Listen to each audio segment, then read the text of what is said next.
Throughout the Cold War, the number one American foreign policy goal with regards to the Soviet Union was to keep nuclear weapons at bay.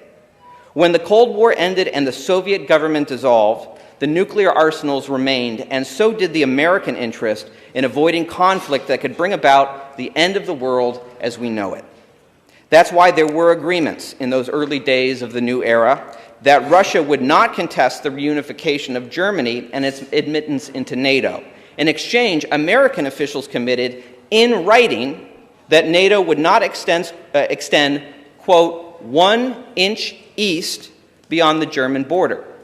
That agreement was promptly violated in the 1990s under President Clinton against the explicit warnings of American foreign policy experts who cautioned Russia would fear and react to these violations as nakedly hostile attempts to surround them militarily.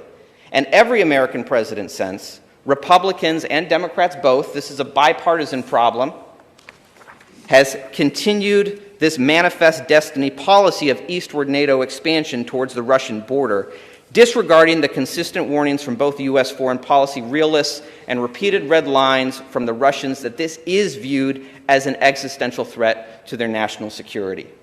Some say NATO is a defensive alliance, so what does Russia have to worry about? I would ask them to tell that to Muammar Gaddafi, the former leader of Libya. His government invaded no other nation, and yet his life ended as he was sodomized to death in the streets after a NATO-led regime change war in his country. Is that what a defensive military alliance does?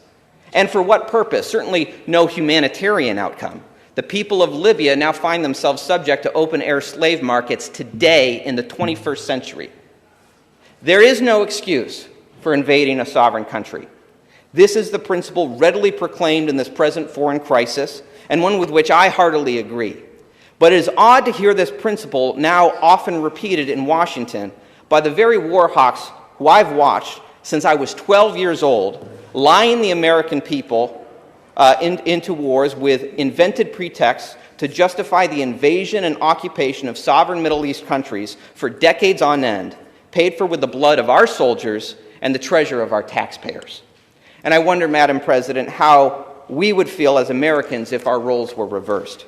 For a moment, I would ask this chamber to imagine a mirror reality, one in which the Russians won the Cold War and the Warsaw Pact was inducting Canada into its membership, putting their military on our border just north of Aroostook County. Would we shrug our shoulders and rest assured that the Warsaw Pact is only a defensive military alliance?